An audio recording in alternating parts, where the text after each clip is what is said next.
அனைவருக்கும் பங்குனி உத்திர திருநாள் நல்வாழ்த்துக்கள். ஃப்ரெண்ட்ஸ், பங்குனி உத்திர திருநாள் என்றாலே தமிழ்நாட்டில் எல்லா குடும்ப குலதெய்வ கோயில்களிலும் இந்த பங்குனி உத்திர திருநாள் சிறப்பான வழிபாடாக, பூஜைகளாக, பெருமிதத்தோடு பெருமையோடு ஆதி காலத்திலிருந்து இன்னைக்கு வரைக்கும் நடத்திட்டு இருக்காங்க.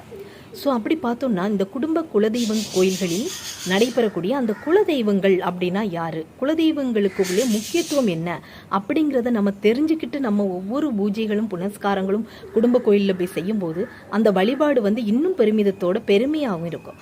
ஸோ குலதெய்வங்கள் அப்படின்னா யாரு, அதாவது அவங்க ஆகாயத்தில் இருந்தோ அல்லது அமானுஷ்யமாக அவங்க தோன்றியவங்க கிடையாது. ஸோ சாதாரணமாக உங்களைப் போல என்னைப் போல சாதாரண மனித பிறவியாக பிறந்து வாழ்ந்து மறைந்த நம் முன்னோர்களை தான் குலதெய்வமாக நம்ம வணங்குறோம். ஸோ அப்படி பார்த்தா எல்லோருமே வாழ்ந்து மறைந்த முன்னோர்கள் எல்லோருமே குலதெய்வமா அப்படின்னா நிச்சயமா இல்லை. ஏன்னா அதற்குன்னு உள்ள சிறப்பு தகுதிகளும் விசேஷமான நிகழ்வுகளும் அதற்குன்னு உண்டு. அப்படின்னா நம்முடைய ஆதிக்கால முன்னோர்கள் அவங்க எப்படின்னா அவங்களுடைய அதாவது அவங்கவுங்க குடும்ப சூழ்நிலைகள், சிலர் ரொம்பவே நிறைய சிக்கல்கள் இருக்கும், அந்த குடும்பங்களில் நிறைய பிரச்சனைகள் இருக்கும், நிறைய நோய் நொடிகள் இருக்கும். ஸோ அப்படியெல்லாம் இருக்கும்போது அவங்க அந்த இடத்துல அந்த மாதிரி பிரச்சனைகள்லேருந்து அவங்க விடுபட்டு ஒரு விமோசனமான ஒரு வாழ்க்கை கிடைக்கணும் அப்படிங்கிறதுக்காகவும் தன்னுடைய எதிர்கால சந்ததியினர்கள் வசந்தமாக வாழ வேண்டும் என்பதற்காகவும் அந்த குடும்பத்தில் உள்ள ஒரு உறுப்பினர் தானாகவே முன்வந்து அதாவது சத்திய வழி பாதையில், ஒரு தெய்வீகமான சத்திய வழி பாதையில் தானாகவே முன்வந்து தன்னுடைய உடம்பில் உள்ள 9 இடங்களில் உள்ள சதையை தானே விருப்பப்பட்டு மனத்திடத்தோடும் மகிழ்ச்சியோடும் அவராகவே அறுத்து கொண்டு பின்பு இறுதியாக தன்னுடைய இன்னுயிரையும் தியாகம் செய்கிறார். ஸோ அந்த ஆத்மா மந்திரமும் பூஜைகளும் புனஸ்காரமும் செய்யப்பட்டு அவங்க தெய்வ நிலைக்கு உயர்த்தப்படுறாங்க. தெய்வநிலை அப்படின்னு சொல்லும்போது தான் அந்த தெய்வநிலை ஆத்மாக்கள் யாரு அப்படிங்கும்போது அவங்க தான் நம்முடைய அதாவது பெரிய தெய்வங்களான ஈஸ்வரர், சிவன், பிரம்மா, விஷ்ணு, அப்புறம் ஆதிபராசக்தி.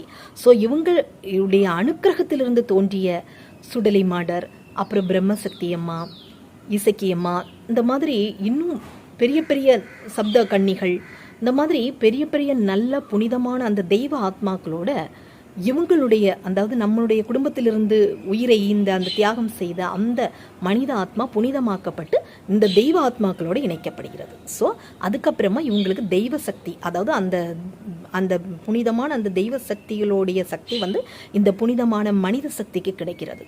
ஸோ அப்படி தான் இவங்க அப்போ இவங்க நேரடியாகவே, அதாவது அவருடைய குடும்பத்தில் உள்ள ஒரு மக்களுக்கு பிரச்சனையோ வேதனையோ ஏதாவது இருந்தால் கூட இவங்க நேரடியாக தெய்வத்தை தொடர்பு கொண்டு தெய்வத்திடம் நமக்காக நம்முடைய அவங்களுடைய எதிர்கால சந்ததியினர் மக்களுக்காக அவங்க வேண்டி பிரார்த்தனை செய்து மன்றாடி ஒவ்வொரு விஷயத்திலையும் நம்மை பாதுகாத்து நல்ல விஷயங்கள் நடக்க வைத்து குடும்பத்தில் மங்களகரமான விஷயங்களை நடக்க வைக்கிறதும், அதே மாதிரி நிறைய சிக்கல்கள் இருந்தால் அதிலிருந்து நம்மளை விடுவிக்கிறதும், தோஷங்கள் பிரச்சனைகள்ல இருந்தெல்லாம் நம்ம விடுவித்து ஏதாவது தவறான பாதைகள் இருந்தால் அதுக்கு எச்சரிக்கை கொடுத்து நம்மளை அதிலிருந்து மீட்டு கொண்டு நல்வழி பாதைப்படுத்துறதும், இதெல்லாம் இந்த புனிதமான மனித ஆத்மாக்கள் தெய்வ ஆத்மாக்களோட சேர்ந்து தெய்வ சக்தியாக இருந்து நமக்கு செய்கிறாங்க. அதனால தான் அந்தந்த குடும்பத்தில் உள்ளவங்க அந்தந்த குடும்ப உறுப்பினர்களுக்கு வேண்டி அந்த குலதெய்வம் கோயில்களில் அவங்கவுங்க குடும்ப தெய்வங்கள் சிறப்பாக கொண்டாடப்படுறாங்க.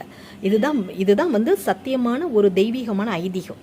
ஏன்னா இதெல்லாம் இன்னைக்குள்ள காலத்தில் மனிதர்கள் இது என்ன ஒரு மேஜிக்கான லைஃப் அப்படின்னு நம்ம நினைப்பாங்க. ஆனால் அன்னைக்கு வாழ்ந்த ஆதிகால மக்கள்கிட்ட நம்ம கேட்டோன்னா தெரியும். ஸோ அங்கே இருந்து தொடங்கின, ஏன்னா அன்னைக்கெல்லாம் தெய்வங்கள்கிட்ட மனிதர்கள் நேரடியாக தொடர்பு இருந்தது. ஏன்னா அந்த அளவுக்கு தெய்வத்திட்டம் முழு நம்பிக்கை வச்சுருந்தாங்க. ஆனால் இன்னைக்கு அப்படி இல்லையே, நம்பிக்கையே கிடையாது. ஏதாவது ஒன்று நடக்குதுன்னா அதெல்லாம் சும்மா, அது ஒரு மேஜிக், எதையுமே முழுசாக நம்ம மனிதர்கள் நம்புறது கிடையாது. அதனால இன்னைக்குள்ள மக்கள் அதை ஒரு விளையாட்டாகவும், அதை ஒரு குதர்க்கமாகவும், அதை ஒரு குற்றமாகவும், அதை ஏதோ ஒரு அதாவது கொச்சியாக பேசுறதும் தான் இன்னைக்குள்ள மக்களுடைய வழக்கம். ஸோ இவ்வளவு பெரிய, அதாவது அப்படி நம்ம வாழ்ந்தோம்னா இன்னைக்கு வந்து இந்த ஒவ்வொரு இடங்கள்லையும் அந்த குடும்ப குலதெய்வ கோயில்கள் வந்து எப்போவோ நசிஞ்சு போயிருக்கணும். ஆனால் அப்படி இல்லை, மேன்மேலும் நல்லபடியாக, அதாவது ஒவ்வொரு குடும்ப கோயிலையும் நம்ம இன்னைக்கு கவனிச்சோன்னா தெரியும், வாழையடி வாழையாக பெருமையோட தான் நடத்துகிறாங்க அந்தந்த அவங்க குடும்ப கோயில் கொடை விழாக்கள். அதை பார்த்தாலே தெரிஞ்சிருக்கு, அப்போ நம்ம முன்னோர்கள் வந்து எந்த அளவுக்கு சக்தியாக இருந்து இந்த விஷயங்கள்லாம் உண்மையாக இருந்திருக்குங்கிறத நம்ம புரிஞ்சிருக்கணும். ஏன்னா அந்தந்த குடும்ப குலதெய்வ குல மக்களுக்கு தான் அந்தந்த குலதெய்வங்கள் வந்து நல்வழி பாதை காட்டுறாங்க, நல்லது நடத்துகிறாங்க. அப்படி இருக்கும்போது நிச்சயமாக யார் அப்போ நம்மிடமிருந்து வாழ்ந்து மறைந்து நம் முன்னோர்களாக தான் இருக்க முடியுமே தவிர வேற யாரும் இருக்க முடியாது. ஸோ அதனால் எல்லோருமே இந்த குடும்ப குலதெய்வ கோயில்களுடைய ரொம்பவே சிறப்பான அந்த ஒரு தகுதியை நம்ம எல்லோருமே உணர்ந்து செயல்பட்டால் குடும்ப கொடை விழாக்கள் வந்து ரொம்ப சிறப்பாகவும் பெருமிதத்தோடும் மங்களமாகவும் நடக்கும் அப்படிங்கிறது என்னுடைய கருத்து.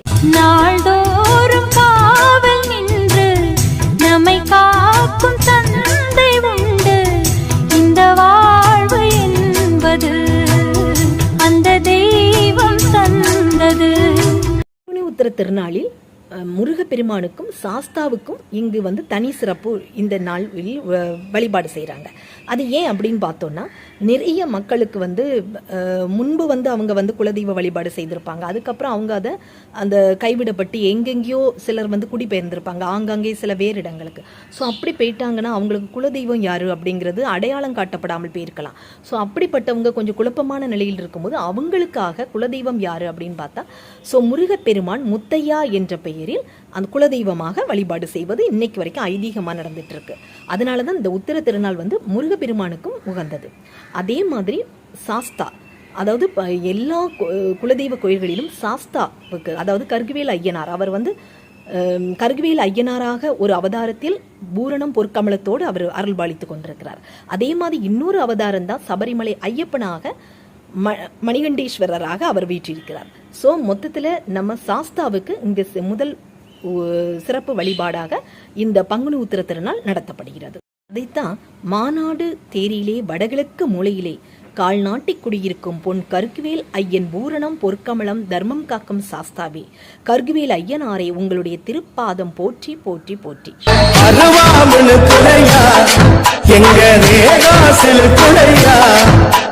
சாட்ட